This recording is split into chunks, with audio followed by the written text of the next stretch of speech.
గౌరవ deputy speaker Raghurama Krishnam Raju గారు and senior IPS అధికారి పివి సునీల్ కుమార్ గారు, వీళ్ళిద్దరూ కీలకమైన వ్యక్తులు. వీళ్ళిద్దరి మధ్య రోజు రోజుకు పెరుగుతున్నటువంటి వివాదం ముదిరి పాకాన పడుతూ ఉన్నట్లుంది. కొన్ని హద్దులు దాటి మరి వ్యక్తిగత కామెంట్స్ వరకు వెళ్తూ ఉండడం బాధాకరం.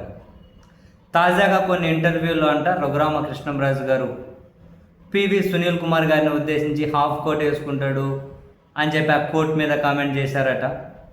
త్వరలో అరెస్ట్ అయ్యి జైలుకి వెళ్తారు అని చెప్పి కామెంట్ చేశారట. ఇంకెవరో జర్నలిస్టును ఢిల్లీలో రఘురామకృష్ణంరాజు గారి గెస్ట్ హౌస్కి తీసుకెళ్ళి కస్టడీలో రఘురామకృష్ణంరాజు గారిని ఏ విధంగా కొట్టారు అనే దాని మీద ఏదో రిహార్సల్ ఏమంటారు దాన్ని, అది చేశారట. అంటే ఒకరిని పడుకోబెట్టి మీద ఒకరిని ఎక్కించి ఇంకొకరితో కొట్టించి ఇదంతా చేయించారట. మొత్తం మీద ఇంత మసాలా కలిపారంటే ఆ జర్నలిస్ట్ ఎవరో తెలియదు, కానీ ఎందుకంటే కొందరు జర్నలిస్ట్కి ఇటువంటి మసాలా కలపడం అలవాటు. సో ఇవన్నీ రిహార్సల్ లాగా చేయించారట.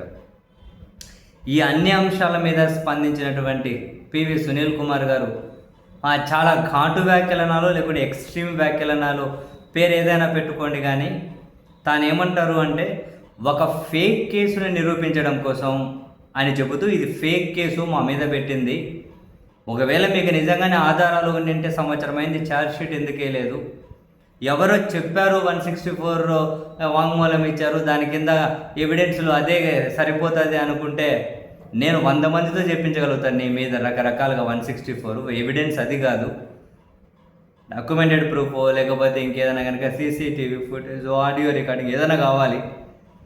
ఎవరినో బెదిరించే అధికారం ఉంది కదని చెప్పి వాంగ్మూలాలు ఇచ్చుకుంటే కుదరదు అని చెబుతూ నీ గెస్ట్ హౌస్కు జర్నలిస్ట్ ఎవరినో తీసుకెళ్ళి ఇదంతా కనుక రిహార్సల్ చేసావు బాగానే ఉంది, ఒక ఫేక్ కేసు నిజమని చెప్పి నమ్మించేకి, కానీ ఇది కాదు నువ్వు చేయాల్సింది.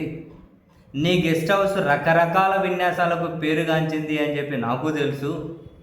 2,000 కోట్ల రూపాయలు బ్యాంకులకు ఎగ్గొట్టేశావు కదా, ఆ 2,000 కోట్లు బ్యాంకుల దగ్గర నుంచి తీసుకోవడం కోసం అక్కడ ఎవరెవరితో విన్యాసాలు చేయించావు, ఎవరెవరిని ఎక్కడెక్కడ ఎంటర్టైన్ చేయించావు, ఎవరెవరిని అలా పడుకోబెట్టి ఎక్కించి రకరకాల పనులు చేసావు, మరి అది చెప్పు.